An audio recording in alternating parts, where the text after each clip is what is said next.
السلام علیکم۔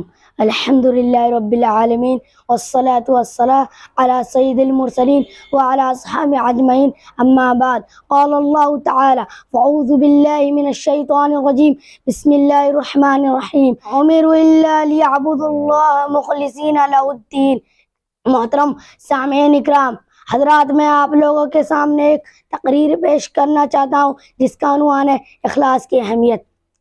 اسلام میں عبادات کو صرف اور صرف اللہ کے لیے انجام دینے کا حکم دیا گیا ہے۔ نماز ہو یا روزہ، زکوٰۃ ہو یا حج، کسی بھی عبادت میں اگر ہمارا نیت اللہ کو خوش کرنے کے بجائے کچھ اور ہو تو وہ ہمارے لیے عبادت نہ صرف بلکہ الٹے وہ ہمارے لیے وبال بن جائے گی۔ مسند احمد کی ایک حدیث، سردار دو جہاں صلی اللہ علیہ وسلم فرماتے ہیں کہ جو دکھاوٹی نماز پڑھتا ہے اس نے شرک کیا، اور جو دکھاوٹی روزہ رکھتا ہے اس نے بھی شرک کیا۔ غور کیجیے میرے بھائیوں، دکھاوٹی نماز اور روزہ شرک سے تعبیر کیا جا رہا ہے، اس لیے کہ عبادت اللہ کے لیے ہے، اس میں کسی بندے کو شریک کرنا، اس میں کسی بندے کو دکھلانے کا مطلب یہ ہے کہ ہم اس عبادت میں اس کو بھی شریک کر لیے۔ تو پھر اللہ تعالیٰ فرماتا ہے انما الاعمال بالنیات، سارے اعمال کا دار و مدار نیتوں پر ہے۔ اگر ہمارے نیت صحیح ہے تو اللہ کو خوش کرنے کے مقصود تو پھر ثواب بھی پورا ملے گا۔ اگر نیت کسی کو دکھلانے کا ہے، ریا و نمود ہے، تو پھر ہمیں اپنے اعمال کو خیر منانی چاہیے۔ جس طرح کھانے میں سب کچھ ہو لیکن نمک نہ ہو تو بالکل کھانا بے مزہ معلوم ہوتا ہے، اسی طرح بظاہر کتنے بھی خوشنما کیوں نہ ہو، اگر اس میں اخلاص ہی نہ ہو تو وہ بیکار ہے۔ جیسے اللہ تعالیٰ نے فرمایا، قرآن مجید میں فرماتا ہے فَوَيْلٌ لِّلْمُصَلِّينَ الَّذِينَ هُمْ عَنْ صَلَاتِهِمْ سَاهُونَ الَّذِينَ هُمْ يُرَاءُونَ۔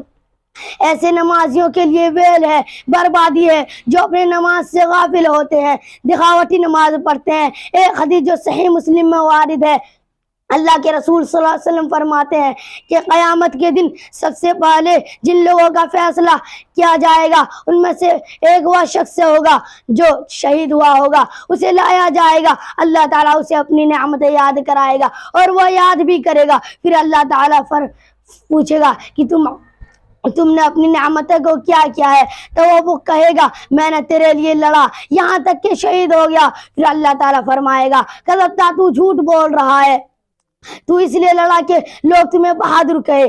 فرشتوں کو اللہ تعالیٰ حکم دے گا کہ اسے جہنم میں ڈال دیا جائے۔ پھر دوسرا شخص کو لایا جائے گا جو علم سیکھا اور سکھایا، قرآن کا قاری تھا، پھر اللہ تعالیٰ اس کو اپنی نعمتیں یاد کرائے گا اور وہ یاد بھی کرے گا۔ پھر اللہ تعالیٰ پوچھے گا تو نے اپنی نعمتوں کو کیا کیا، پھر وہ کہے گا میں نے تیرے لیے علم سیکھا اور سکھایا، قرآن پڑھا۔ پھر اللہ تعالیٰ فرمائے گا کہ تو جھوٹ بول رہا ہے، کذبتا، تو جھوٹ بول رہا ہے، تو نے علم اس لیے سیکھا کہ لوگ تمہیں عالم کہے اور قرآن اس لیے پڑھا کہ لوگ تمہیں قاری کہے۔ اب اللہ تعالیٰ وہ فرشتوں کو حکم دے گا اسے گھسیٹتے ہوئے جہنم میں ڈال دیا جائے۔